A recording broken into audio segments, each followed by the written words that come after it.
Quelle est donc l'origine de cette étrange loi juive? Quel en est le sens? Et qu'est-ce que cela peut nous dire aujourd'hui, à nous qui vivons ce jubilé de la vie agricole à Paris mondial, et nous célébrons la fête de la présentation du Seigneur du Temple. Tout premier-né de sexe masculin sera consacré au Seigneur. Quelle en est l'origine? C'est cette loi donnée dans l'Ancien Testament, dans le livre de l'Exode. Tu apporteras au Seigneur les prémices des premiers fruits de la terre.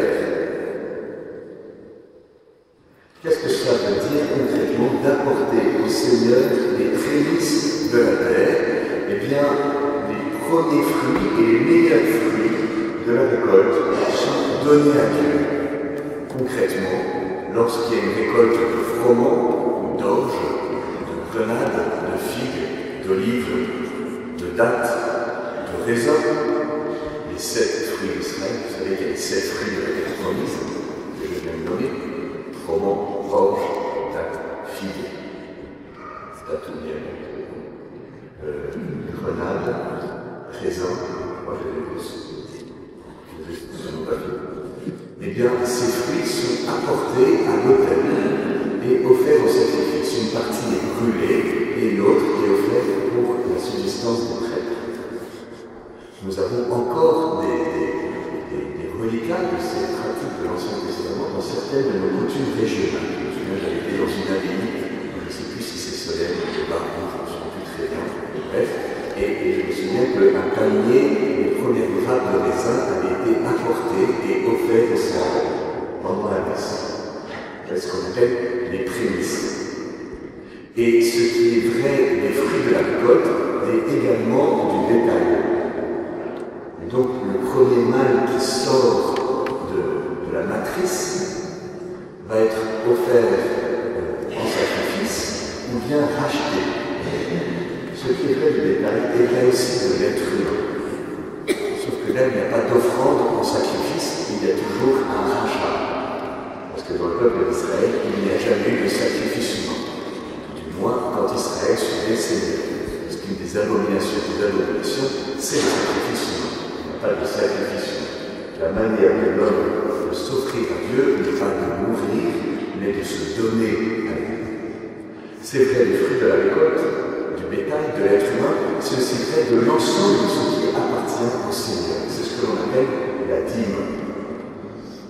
La dîme, c'est de donner à Dieu les 10 premières parts de ce que je possède, de ce que j'ai reçu, que je vais donner au Seigneur.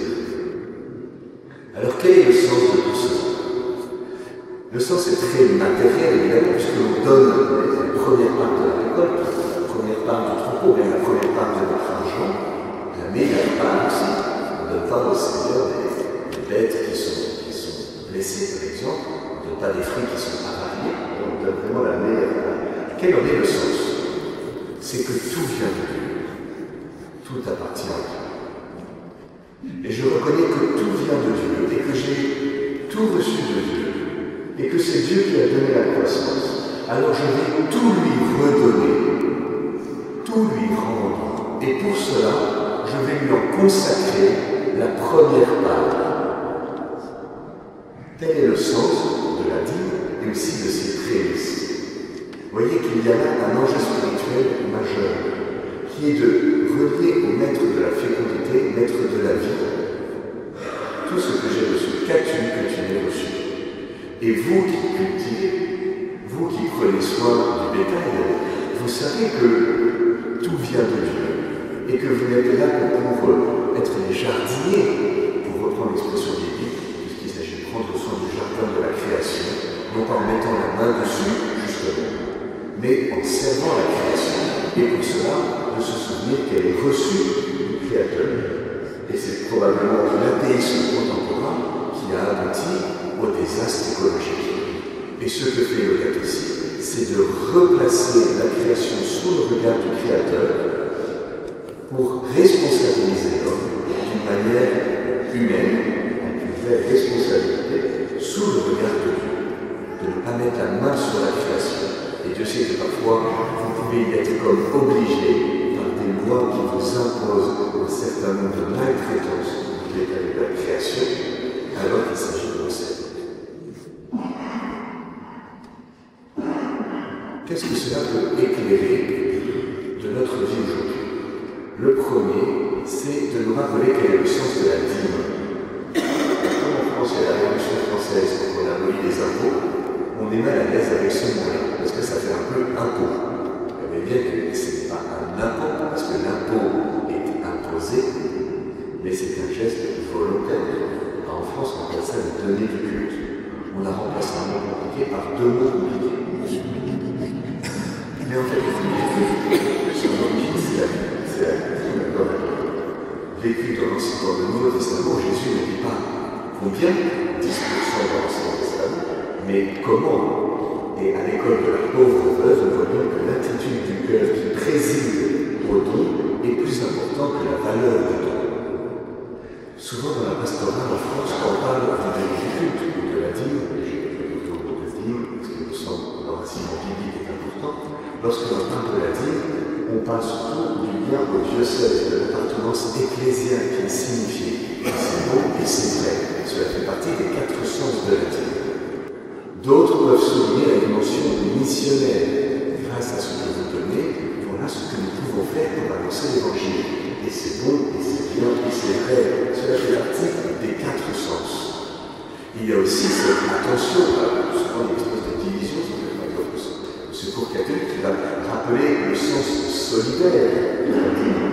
En fait, les chrétiens étaient tout en commun pour prendre soin de ceux qui étaient pauvres. Et cela est bon et cela est vrai. Ça fait partie des 4 sens de la dîme. Malheureusement, en France, nous avons perdu le premier sens de la dîme, qui est le plus important, qui est justement de dire que tout appartient au Seigneur. Et je vais tout te donner, tout ce que j'ai, je te le donne. Et pour cela, je vais t'en consacrer une part. C'est pour ça qu'au Brésil, où j'ai découvert ces sens de la dîme, à l'école des pauvres dans les Guadeloupe, j'étais tout heureux de pouvoir participer à la vie d'église, c'est de rendre à Dieu ce qu'ils avaient reçu. On ne dit pas donner la dîme, mais rendre la dîme. Il y a pour nous un enjeu majeur. Et peut-être dans la pratique de la récolte, de la gestion des tricots, de pouvoir donner la première part de votre récolte, et de pouvoir l'apporter à votre curé qui sera tout surpris de pouvoir aider avec une belle gerbe de froment. Qu'est-ce que tu veux que je fasse avec ça? Tu la mets sur le tel et tu la donnes au Seigneur. Et puis après, le curé pourra garder le froment pour en manger avec. Comme ça, il fera son pain comme il veut. Et ça a du sens de reconnaître que Dieu est en redemande. Et la première. La deuxième chose, c'est que Jésus est le consacré. Tout premier de cette masculin sera consacré au Seigneur. C'est Jésus qui est le consacré, qui appartient à tout en être. Tout ce qui est à moi est à toi. Tout ce qui est à toi est à moi. Jésus est le consacré.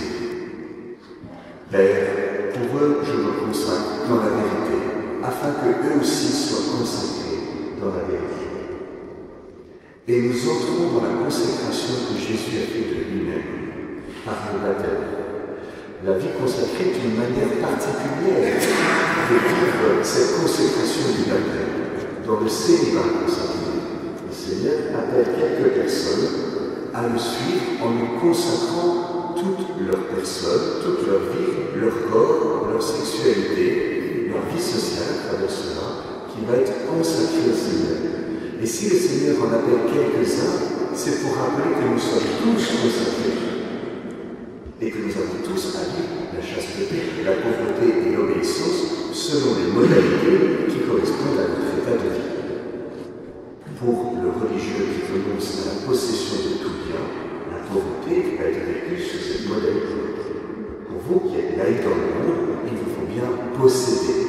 Mais posséder comme si vous ne possédiez rien.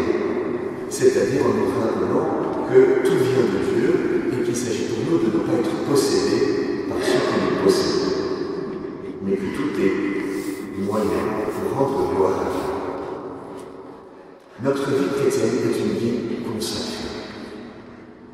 Hier, l'une d'entre vous me disait, oui, mais moi les promesses de mon baptême, j'étais trop petite, d'ailleurs je les ai oubliées, et puis j'étais trop petite, pas pu vraiment les vivre. Mais si tu as vraiment pu les vivre par ceux qui le font en ton nom, c'est-à-dire tes parents, probablement, parrain et marraine.